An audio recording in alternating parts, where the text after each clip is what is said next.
பண்ணுறதுக்கு பயன்படுத்துகிற காட்டிகளை பார்க்க முதலாவது என்னென்னு சொல்லுவோம். சரியா?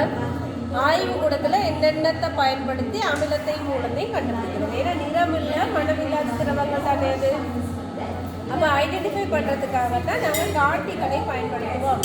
பிள்ளைகள் காட்டிகள் இப்போ நான் முதலாவது ஒன்று கையில் எடுத்துருக்கேன்.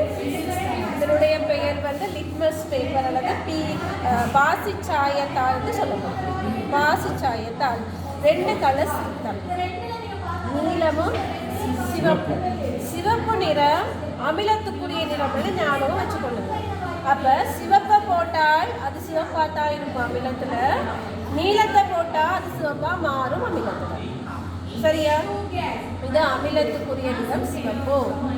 ஆக இது ரெண்டையும் நாங்கள் பயன்படுத்தலாம் அமிலத்தை கண்டுபிடிக்க, அதே நேரம் மூலத்தை கண்டுபிடிக்கவும் இதை நாங்கள் பயன்படுத்தக்கூடியதாக இருக்கும். சரியா? இதில் நீலம் என்ன செய்யும்? மூலத்தினுடைய நிறம் நீலம் என ஞாபகம் வச்சுக்கொள்ளுங்க. சரியா? மூலத்துக்கு இங்கிலீஷில் பேஸ்ன்னு சொல்லுவாங்க. பேஸ் நீலங்கிறது ப்ளூ, பிபின்னு ஞாபகம் வச்சுக்கொள்ளுங்க. ஏன்னா இது வந்து மறக்கும் நிறைய எக்ஸாம் நேரம். அப்போ பிபி பேஸுக்கு ப்ளூ கலர், மூலத்துக்கு நீல கலரை காட்டும். அப்போ இது வந்து ஆல்ரெடி நீளமாக தானே இருக்குது. இதை பேஸுக்கு போட்டால் நீளமாக மாறுமா?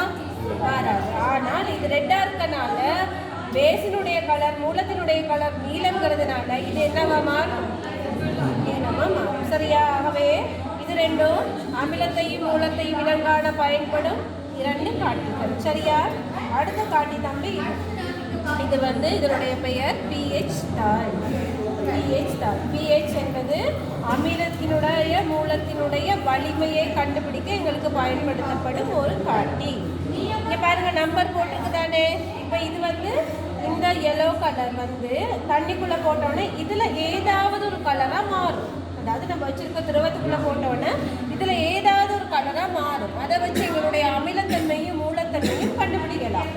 7ன்னு சொன்னால் 7வது கலராக வந்தால் அது நடுநிலையான ஊடகமாகவும், 7 விட குறைந்த கலர்கள் வந்தால் அது அமிலத்தன்மை உடையதாகவும், 7 விட கூடிய கலர் வந்தால் அது மூலத்தன்மை உடையதாகவும் நாம் கருதலாம். சரியா? அப்போ இது வந்து வேறு வேறு கலராக சேஞ்ச் ஆகும். அமிலத்தினுடைய வலிமையும் மூலத்தினுடைய வலிமையும் இதை வச்சு கண்டுபிடிக்கலாம். அப்போ இது ஒரு காட்டி. இப்போ நாங்கள் எத்தனை காட்டி பார்த்துருக்கோம்? 2 காட்டி. பாசிச்சாயத்தாலும் அடுத்து இன்னொரு காட்டி இவர் பெயர் வந்து ஃபினோத்தலின். இது வந்து மூலத்தை கண்டுபிடிக்க நல்ல காட்டி. மூலத்துக்கு மட்டும்தான் நிறத்தை மாற்றும். இது என்ன கலர்? இது கலர் இல்லை தானே, இது நிறமற்றது. இதை மூலத்துக்கு போட்டால் அல்லது காரத்துக்கு போட்டால் பிங்க் கலராக மாறும். செஞ்சு பார்ப்போம். பிங்க் கலர் மாறும். ஆனால் அமிலத்தில் நிறம்